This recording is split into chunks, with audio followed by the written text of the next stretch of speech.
Perkenalkan, nama saya Fitri Maharani dari kelas A Program Studi Bimbingan dan Konseling. Pada kesempatan kali ini saya akan menjelaskan tentang cara berkomunikasi efektif. Sebelum saya menjelaskan tentang cara berkomunikasi efektif, alangkah baiknya saya menjelaskan dulu tentang pengertian komunikasi efektif. Secara bahasa, komunikasi efektif adalah proses penyampaian pesan yang berdampak atau ada efeknya, atau akibatnya, pengaruhnya dan kesannya, serta membawakan hasil. Komunikasi artinya penyampaian pesan. Efektif, mangkus artinya berhasil guna. Keterampilan komunikasi efektif harus dilakukan komunikator agar proses penyampaian yang dilakukannya tidak sia-sia. Baik, saya akan menjelaskan tentang cara berkomunikasi efektif. Yang pertama adalah memberikan perhatian penuh kepada lawan bicara. Jika pendengar kita merupakan salah satu skala prioritas, maka ada baiknya kita berusaha untuk meluangkan waktu untuk berbicara. Kita beri perhatian penuh terhadap lawan bicara. Sedapat mungkin kita menghindari perhatian kita terpecah karena kita memikirkan hal lain. Yang kedua, mengakui pikiran, gagasan, atau perasaan orang lain terlebih dahulu. Maksudnya adalah, perlihatkanlah kesiapan kita untuk mendengarkan dengan menyadari dan mendengar pikiran, gagasan, dan perasaan orang lain. Pemberian komentar mengidentifikasikan bahwa kita menyadari validitas perasaan orang lain. Yang ketiga, berbicaralah dengan cara yang dapat diterima oleh orang lain. Ketika kita berhadapan dengan orang lain yang baru kita kenal, maka kita harus bisa berbicara dengan menggunakan kata-kata, nada suara, dan infleksi yang tepat. Meskipun begitu, potensi tidak diterimanya pesan dengan baik oleh orang yang kita tuju juga sangat besar. Jika kita melihat reaksi yang tidak sesuai, maka kita bisa dengan segera mengidentifikasi sumber kesalahpahaman dan menyatakan kembali pesan yang ingin kita sampaikan dengan cara yang tepat dan dapat diterima oleh orang yang bersangkutan. Yang keempat, berbicara dengan pelan. Ketika kita berinteraksi dengan orang lain, maka kita harus berbicara dengan pelan. Tidak perlu keras-keras dan tidak perlu terburu-buru. Hal ini agar orang lain mengerti dan memahami apa yang menjadi maksud dan tujuan kita berkomunikasi. Yang kelima, mengutarakan apa yang kita maksudkan dalam kata-kata yang berbeda. Sebuah komponen terpenting dan terkuat dari mendengarkan secara aktif adalah refleksi atau dikenal sebagai parafrase. Parafrase membiarkan orang lain mengetahui bahwa kita berusaha untuk mengerti atau memahami. Parafrase juga mengklarifikasi komunikasi dan memperlambat proses percakapan. Cara melakukan parafrase adalah dengan mengulangi apa yang dikatakan orang lain dengan menggunakan kata-kata sendiri, tanpa memberikan penambahan apapun. Yang keenam, memberikan pernyataan terbuka.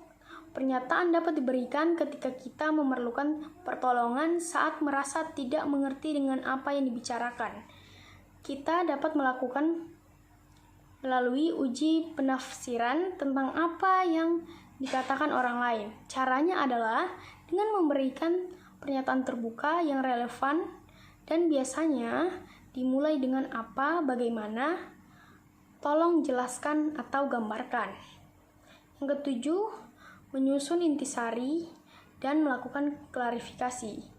Kita mengumpulkan semua hal yang telah kita dengar dan memastikan bahwa kita memahami apa yang dimaksud oleh orang lain. Hal ini menghindari kita dari persepsi selektif.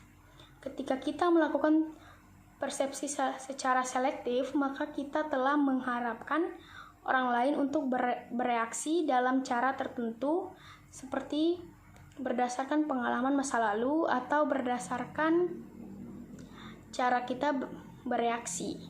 Kemudian, kita memberikan respon terhadap reaksi yang sebelumnya telah ditentukan, bukan yang sebenarnya. Hal ini tidak membantu, dan komunikasi yang terjadi adalah komunikasi yang tidak jelas.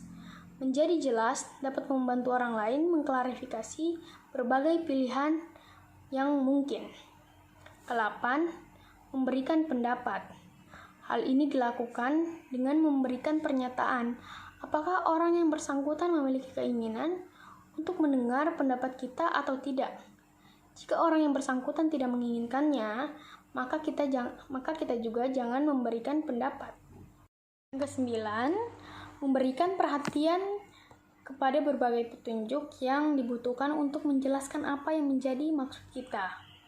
Ketika berinteraksi dengan orang lain, maka kita akan menerima berbagai pertanyaan yang kerap kali menstimulasi pemikiran kita hingga kita melihat perbedaan apa yang menjadi tujuan kita dengan persepsi orang lain. Untuk itu, kita harus fokus dengan berbagai petunjuk yang dibutuhkan guna mendukung penjelasan yang kita sampaikan. Yang ke-10, melakukan koreksi dengan segera ketika melakukan kesalahan dalam berbicara. Terkadang kita membuat pernyataan yang membuat kita menyadari dengan segera bahwa terdapat kesalahan dalam pemikiran kita. Yang harus kita lakukan adalah jangan mengingkari kesalahan yang telah kita buat, namun segera mengakui dan memperbaiki kesalahan sesegera mungkin. Yang ke-11, berhenti sejenak dan mendengarkan orang lain. Ketika kita berada dalam diskusi atau bertukar pendapat dengan orang lain, seringkali kita mengalami kesulitan untuk hanya mendengarkan pendapat orang lain. Seringkali kita merasa takut pendapat kita tidak akan didengar, dan untuk menutupinya, kita akan terus tetap berbicara dan memaksa orang lain untuk mendengarkannya. Perilaku seperti ini bukanlah perilaku yang baik. Jika merujuk pada etika berkomunikasi secara umum, begitu pula dalam etika komunikasi organisasi, etika komunikasi bisnis, etika komunikasi antar pribadi, dan etika public relations. Perilaku seperti ini harus dihindari karena membuat orang lain tidak mau mendengarkan apa yang menjadi pemikiran kita. Yang ke-12, paksakan diri kita sendiri untuk mau mendengar apa yang dikatakan orang lain. Ketika kita dapat berhenti sejenak, namun pemikiran kita masih terus berjalan, maka hal tersebut dapat membuat kita tidak mampu mendengar apa yang dikatakan oleh orang lain. Untuk itu, hal yang dapat kita lakukan adalah memaksakan diri kita sendiri agar benar-benar mendengarkan apa yang dikatakan oleh orang lain. Teknik yang biasa digunakan dalam komunikasi terapeutik dalam keperawatan ini hendaknya tidak dilakukan dalam setiap saat karena hal itu dapat membuat orang lain merasa tidak nyaman. Yang ke-13, bersikap sabar ketika mendengarkan orang lain. Kita harus sabar mendengarkan apa yang dikatakan oleh orang lain. Caranya adalah dengan menghindari melakukan prediksi terhadap apa yang akan dikatakan oleh orang lain dan tetap fokus pada apa yang sedang dikatakan oleh orang lain. Melakukan prediksi dapat mengarahkan kita pada kesalahan dalam memberikan respon. Hal ini dapat menimbulkan kesalahpahaman yang tidak perlu. Yang ke-14, melakukan konfirmasi atas apa yang kita pahami. Ketika kita berinteraksi dengan orang lain, maka pertama kalinya kemungkinan untuk terjadinya kegagalan komunikasi sangat besar. Jika kita tidak yakin tentang apa yang akan terjadi selanjutnya, memberikan pernyataan adalah jalan terbaik. Ke-15, mengingatkan percakapan sebelumnya. Mengingat dan memanggil kembali berbagai informasi yang kita simpan sebelumnya adalah salah satu elemen penting dalam komunikasi interpersonal. Ketika berkomunikasi, ada baiknya kita tetap mengingat apa yang telah kita komunikasikan sebelumnya, agar komunikasi yang terjalin dapat berjalan berkesinambungan. Semakin banyak yang dapat kita ingat tentang isi percakapan sebelumnya, maka kita akan dapat berkomunikasi secara lebih baik dan percakapan selanjutnya. Ke-16, bersikap terbuka dan jujur dengan orang lain. Tidak semua orang bisa bersikap terbuka kepada orang lain. Beberapa orang bahkan tidak dapat mengenali diri mereka sendiri, tidak mengerti apa yang ia butuhkan dan inginkan. Namun, ketika kita berada dalam suatu hubungan, maka bersikap terbuka adalah hal yang sangat penting. Bersikap terbuka artinya adalah kita yang membicarakan banyak hal yang tidak dapat kita bicarakan sebelumnya dengan orang lain dalam hidup kita. Bersikap terbuka juga berarti kita bersikap jujur kepada orang lain. Bersikap terbuka juga artinya berkesempatan untuk kita mengalami rasa sakit hati atau kekecewaan. Hal ini dikupas lebih mendalam dalam teori komunikasi kelompok, teori-teori komunikasi antar pribadi, dan teori komunikasi interpersonal seperti teori penetrasi sosial. Yang ke-17, mengekspresikan diri sendiri ketika bersikap terbuka dengan orang lain. Ketika kita bersikap terbuka dan jujur dengan orang lain, maka kita juga terbuka pada berbagai cara berkomunikasi yang berbeda dan mengetahui bahwa orang lain juga membutuhkan keterbukaan yang sama. Bersikap terbuka dengan orang lain dapat memudahkan kita dalam mengekspresikan apa yang kita pikirkan dan apa yang kita rasakan kepada orang lain. Ke-18, menaruh perhatian kepada berbagai petunjuk non-verbal. Sebagian besar komunikasi yang kita lakukan dengan orang lain bukanlah apa yang kita katakan, namun bagaimana kita mengatakannya. Komunikasi nonverbal meliputi bahasa tubuh, nada suara, kontak mata, dan seberapa jauh jarak kita berkomunikasi dengan orang lain.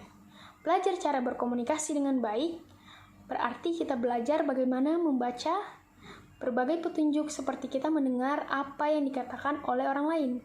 Perlu diperhatikan juga bahwa ketika kita memperhatikan berbagai petunjuk nonverbal yang disampaikan oleh orang lain, kita juga jangan melupakan berbagai petunjuk nonverbal yang kita berikan untuk orang lain.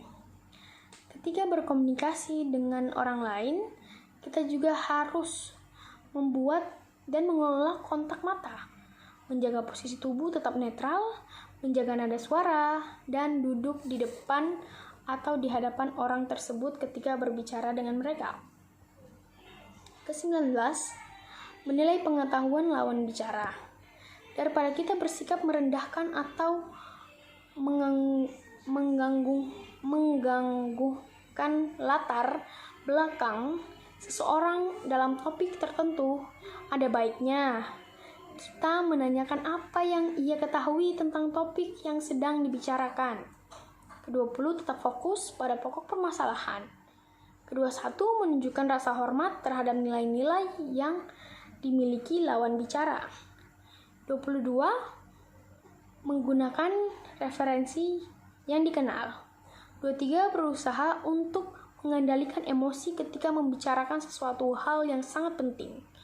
24, memahami kemarahan atau emosi sendiri dan bagaimana mereka berdampak pada respon yang kita berikan. 25, mengakui pemikiran, gagasan, atau perasaan orang lain. 26, mengungkapkan kembali apa yang kita dengar dari apa yang dikatakan oleh orang lain. 27, bersiap untuk mengalah. 28, mengembangkan selera humor dan bermain.